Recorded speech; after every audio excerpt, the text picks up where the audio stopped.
everybody. My name's Sam Ebb. I'm a first-year MBA student at MIT Sloan. And I have the pleasure of introducing this CA talk.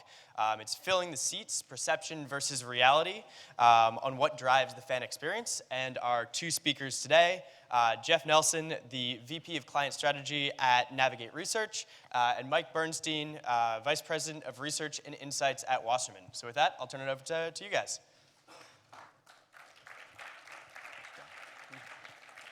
Thanks, everyone. As he said, I'm Jeff Nelson from Navigate Research. I'm going to take you through kind of the middle portion of this presentation. And my name is Mike Bernstein. I'm a VP of Brand Insights at Wasserman. I'm going to lead things off and then sort of take us home on the back end.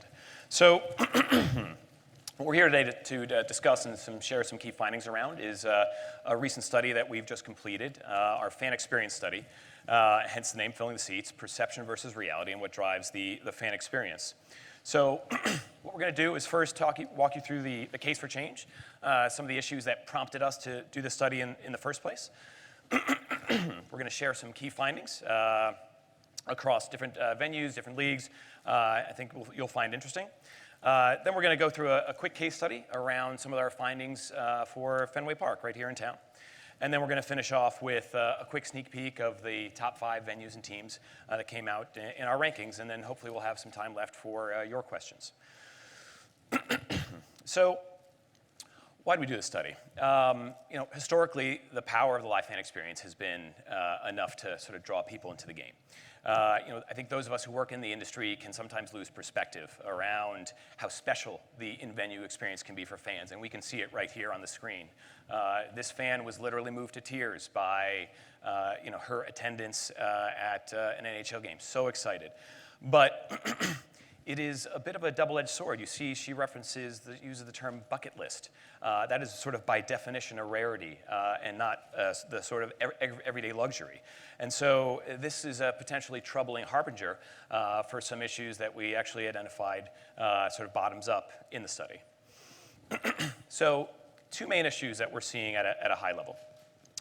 We see on the left hand sort of major cultural and technology shifts. People are and fans are increasingly content to stay at home and engage with the game, on their couch, or if at all. They've got their 70-inch flat screen, they've got their surround sound, and this isn't just for younger millennials that are sort of struggling with income. This is for older fans that really shouldn't have any expense or affordability concerns. And we can see this at a real macro level on the right-hand side, where when we looked at sort of the total gate over the last 5 years, and we saw a growth that was barely exceeding inflation, about 2.6%. But even more troubling is the composition of that growth, where it is entirely driven by price and mix, where in a world where attendance is actually flat to down.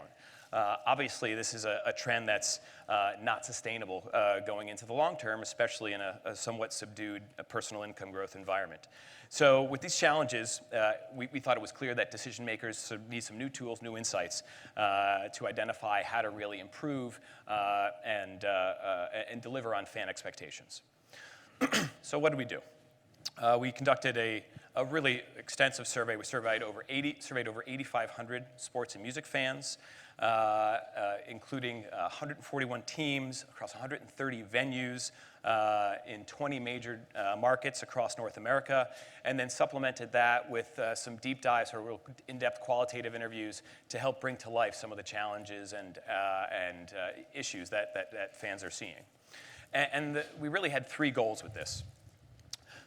First, we really want to understand, sort of separate myth from fact, perception from reality, around what truly drives the fan experience. What are the real underlying fan priorities when they go to the game?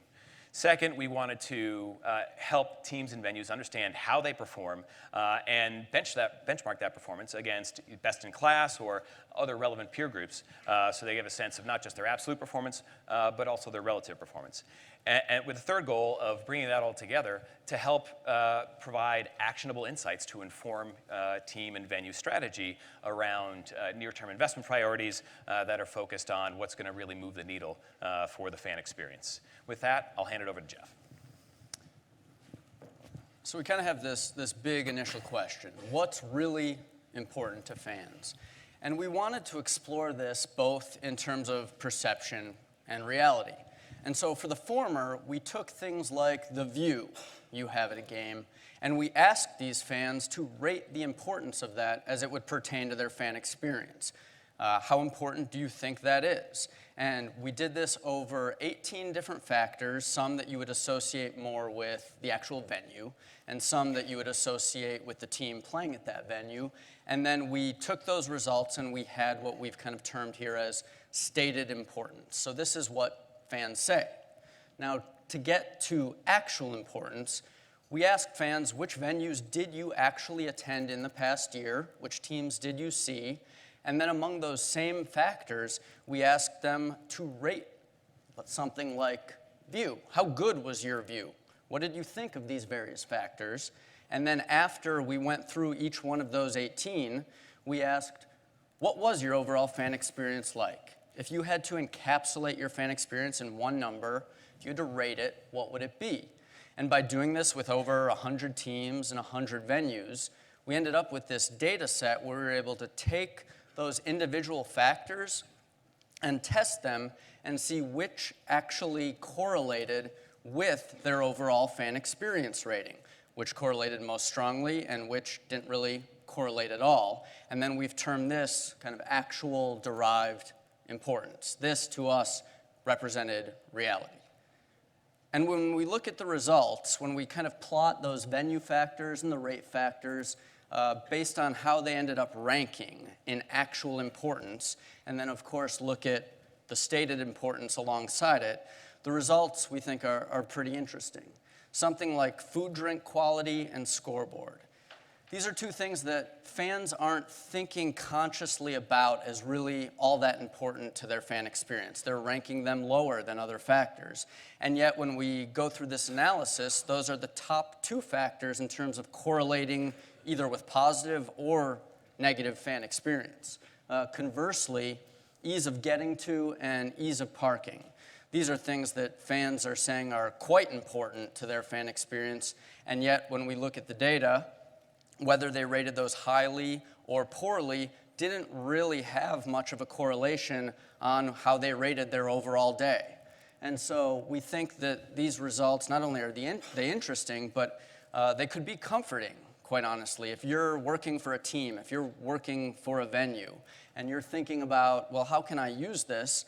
You know, if you're hearing a lot of complaints about the ease of getting to your venue or the parking, certainly you're going to listen and try to respond to those, but those can be really hard things to change, right?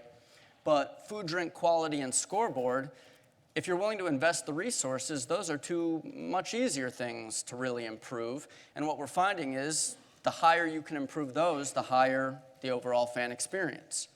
On the team side, some similar results. So fan focus and other entertainment. These are things that fans just consciously did not think about as being all that important, and yet second and third biggest drivers of fan experience. And then we're going to touch on costs a little bit later as well, but we'd be remiss if we didn't point out that the three factors all related to cost were the lowest drivers of fan experience. So again, once somebody has paid for that ticket, paid for the parking, once they're in the venue, even if they're upset about how much they paid, that doesn't necessarily mean they're going to have a bad time. You still have the ability to give them a great fan experience. If we drill down a level on this kind of stated versus actual comparison, if we look at venues by stadium, arena, and racetrack, you know, there are some similarities, but there are also some differences that stand out to us. The one to really highlight here is technology. We know from other secondary and syndicated research that race fans tend not to be as big of adopters of technology or as big of users as maybe other fans in general, and yet when they're at the racetrack, in venue, being able to offer strong technology to supplement the event, pretty big driver of their fan experience, both positive and negative, keep in mind. So again, if you are trying to figure out what can we do to actually improve the fan experience, and you happen to work for a racetrack, well, look at your technology. How can we really improve this? Along the league level, again, some similarities, some differences. What we wanted to really call out here was atmosphere. This is a case where not only did people say atmosphere is really important in my fan experience, but for kind of the major traditional sports leagues in the US, it really bears out. The data shows us that that is the biggest driver of fan experience, MLB, NHL, NFL, the traditional sports. Then again, for MLS and WNBA, which are two kind of newer sports, still to varying degrees maybe more niche sports, there really is a different set of priorities. If you were to be working in that space and thinking about how can we enhance the fan experience, you might want to direct your resources to other areas. You can see customer service being quite important there. So really just worth highlighting the fact that there are differences depending on the space you're in. The last cut along these lines, stated versus actual, is for Hispanic fans. Wasserman and Navigate actually presented on Hispanic fans last year and found a lot of interesting insights, but one here from this study that we wanted to call out was the fact that how Hispanic fans feel about the players at an event is the biggest driver to their fan experience. So if you're in a Hispanic market, if you're trying to figure out how you can appeal to Hispanic fans, not only to get them to attend, but once they're in the venue, you might want to highlight really your players, and especially, of course, if you have Hispanic players. That can be something to leverage. Before we get to the case study, there's one other layer of analyses that we wanted to quickly highlight. We looked at kind of the core group of what we termed kind of traditional fans who you'd expect to attend. So males 35 to 54 who self-identify as avid fans, a group that we would think should be attending. But when we isolated that group and then separated them by those who have attended in the past year and those who have stopped attending, we didn't see a ton of differences, but one particular question that gave us some insight: what was your favorite aspect of attending a sporting event? The two answers related to the social aspect stood out. And when we looked at this at a league level, there were some particularly large deltas where being social either during the game or before or after was really quite key to their fan experience. And so it's worth noting that leveraging that social component that's already kind of organically there in a sporting event, but that you can certainly enhance, that's a way to not only make your attendees happy, but perhaps appeal to non-attendees, to remind them that there is a big differentiator between being actually at the game to having that experience and that social feeling. Last but certainly not least along these lines is the fact that if you want to separate out attendees versus non-attendees, income is the easiest way to do it. The fact is that the higher your income, the more likely you are to attend. And while that might seem pretty intuitive in 2016, just because it's intuitive doesn't mean it's not a problem. If you look at the US population or even this kind of subgroup of males, among the US, we're talking about less than a quarter of the population that has a household income of 6 figures and larger. And when you're talking about an industry and a product that's supposed to appeal to the masses, as it trends more toward appealing to this smaller and smaller group of people who can afford to attend, it's probably worth exploring even further. I mean, it obviously could be and maybe will be its own in-depth session next year for us, but definitely wanted to highlight it. Within the confines of this session, want to turn it back over to Mike for that case study. Thanks, Jeff. Yep. So we wanted to bring some of these findings to life in a very sort of tangible manner by exploring the results for a venue here in town, Fenway Park. So first what we did was, we can see at a high level is that actually Fenway performed relatively well on overall performance. When you compare it against Fenway's and the Red Sox MLB peers, comes in slightly above average. And not just against sort of the entire MLB peer set, but also against a sort of a selection of iconic large market franchises with which the Red Sox are sort of most often compared. So doing well from that peer set perspective. And we also looked at the sort of compared Fenway and its overall fan experience ranking to a selection of local venues. Obviously, relatively small sample size, but we can see that Fenway's in pretty good company in the top tier. It's relatively stratified.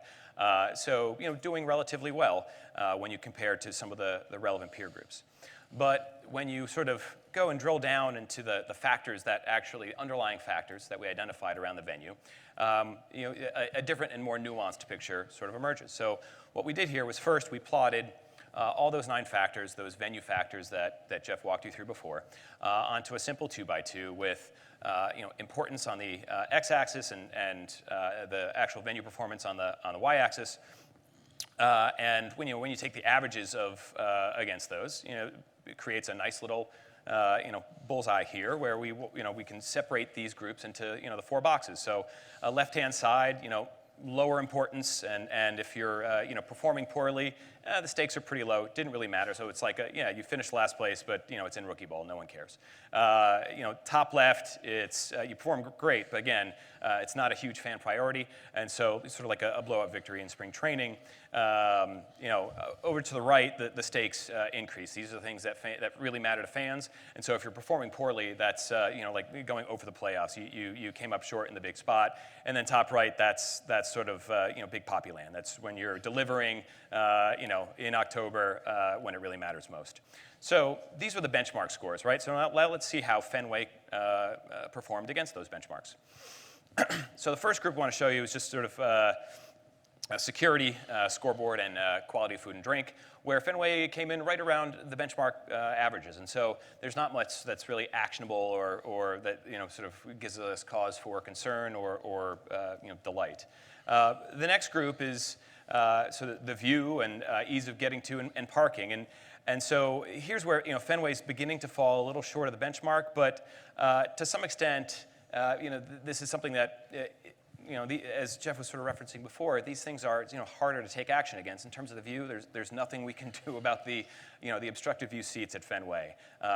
Can't fix traffic at rush hour on the Mass Pike. And in terms of parking, Fenway, like many older venues, is in a dense urban environment, and there's not much that you can do about that, at least not in the short term and without considerable investment and effort. So what we really want to focus attention on is sort of the 3 remaining factors that are a little bit more actionable and where the performance didn't quite measure up to sort of the MLB average. And so first is around circulation. Certainly the new ownership group, well, not so new anymore, but over the last 10, 15 years, there's been considerable investments in improving circulation around Fenway. The fans are telling us that there's a little bit more room to go there in terms to get up to the MLB average. And again, that's difficult. The footprint is the footprint there. But more opportunities, at least from a fan perspective. Second was technology, and this, in theory, should be something that's pretty easily actionable, right? This is, they're falling a bit short of the benchmark, and okay, this is, something that's, relatively important. It should be fairly straightforward to take action on, and especially in a sort of a tech-savvy city as Boston. Seems like something that should be on the agenda. And then finally, and most interestingly, is restroom cleanliness and quality. This is probably the easiest element to address. And this is one of the areas where Fenway's falling shortest of the benchmark on something that fans actually find really important. And so when you think about what the action plan is for the Red Sox and Fenway, those 3 items sort of collectively define sort of what we have identified outside in as some of the biggest priorities and opportunities to improve the fan experience. And finally, when you actually average all the performance of those 9 factors, you see sort of an average factor score of 37%. So it appears that sort of Red Sox fans are engaging in a little bit of cognitive dissonance, and that the overall performance is 70%. We had a great time at the ballpark, but actually every individual element wasn't quite as good as that. So that was quite relatively interesting as well. Finally, we wanted to give you a bit of a sneak peek at the rankings. So you see here top 5 venues on the left, top 5 teams on the right.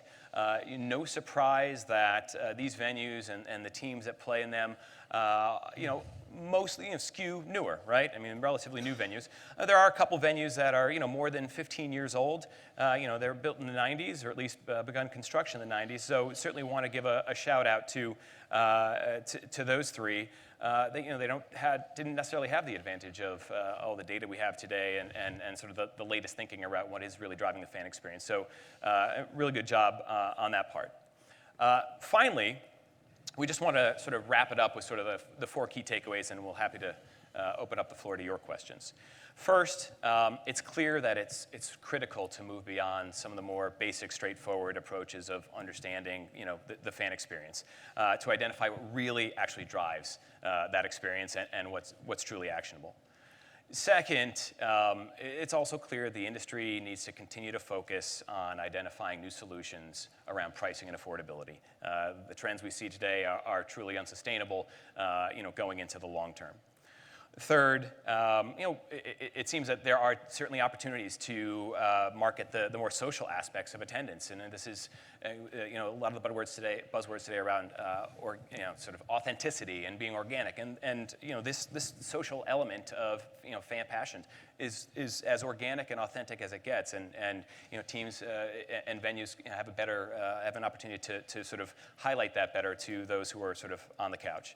And then finally, and this should be, I guess, self-evident, but it's clear, from the data that fans aren't monolithic, and they have different priorities and needs depending on sort of the league they're fans of, the type of venue they attend, or certainly the sort of the demographic group that they belong in. So with that, happy to take any questions you have. What about the level of performance? Because, for example, when we did the research in our club, the fans always emphasize that factor, that they don't want to come for the games because the team is wild, basically.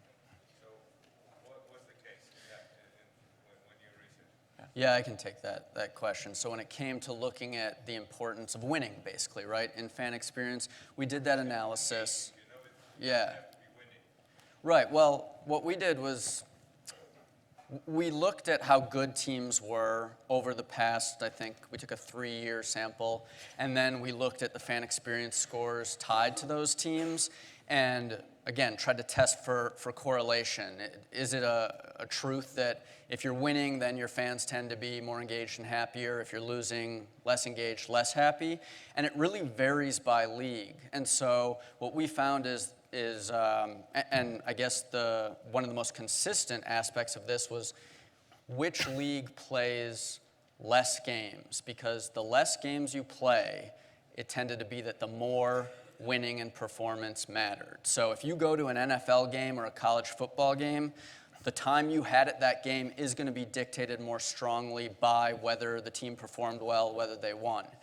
On the other end of the spectrum was MLB, right? You have 162 games, and people view it much more as a day at the ballpark. They don't expect you to win every game, and there really was almost basically no correlation between fan experience and how good the team was. The two that probably stood out again, and you saw this earlier, were WNBA and MLS. Even though they're kind of in the middle of where you would see that number of games, they had very little correlation as well. And so to us, those sports, when you are a fan, when you choose to attend, that's really a passion point in your life. So you might not care as much about whether they won or lost in terms of the experience you had. The hypothesis that's more of a statement of sort of identity, who I am, and it goes beyond just being a passion point, in fact. Yep. Nice. Given the importance of the social element, in particular the pre- and post-game opportunities, how do you weigh the younger fans' interest in tailgating and drinking more with the older fans likely being the wealthier fans that are also? Well, I think there's one good example I could call out, probably that weighs that pretty well. I know the Arizona Cardinals, for example, they've built this kind of tailgate area that's pretty expansive. And obviously being a West Coast team, they have the opportunity where they have a lot of good food, things that would probably appeal to an older, higher income demographic. And they have a lot of nice TVs that show all the early games. So if you want to have kind of a nicer experience in that tailgate, you can. They also have bags, right? Or cornhole, depending on where you're from, to play. They have, obviously, plenty of alcohol. There's really kind of a diversity of things that you can do to kind of customize your experience in this tailgate zone. So that's probably the best example I can think of where you really, again, tailgating in a lot of places is just something people do, maybe at their car, literally tailgating. But there are teams and venues out there that are trying to cultivate and organize that to appeal to different audiences. Yeah. And it's not just about tailgating, right? I mean, when you think about in an MLS environment, the team's ability to sort of reach out to, leverage, and sort of connect to the supporter groups, right? That's, a very much grassroots sort of, group of fans. And so instead of sort of keeping at arm's length, you see a number of teams. I think the Portland Timbers do a fantastic job of this, of having really sort of driving the and sort of giving a tailwind, if you will, to the supporter groups, giving them their own section, really working with them as almost an extension of the team. So there's a lot of different sort of touch points, be it from a tailgating perspective, supporter groups, and sort of a whole spectrum that it's not just necessarily, on the game day itself. These are touch points, authentic touch points, sort of, 365 days a year. Yep. In terms of the factors you're looking at, I'm kind of curious as Emily, you didn't really identify the food and beverage piece, which they seem to be around average. Are there opportunities to go above that to be best in class, or do you feel it's more important to close the gap on every category rather than really excel in certain ones? So, obviously there's not a huge amount of room to run. We look back at at that grid, they're actually, performing very well, and I think MLB teams as a whole have done actually pretty well, and that factor on average, performs very well.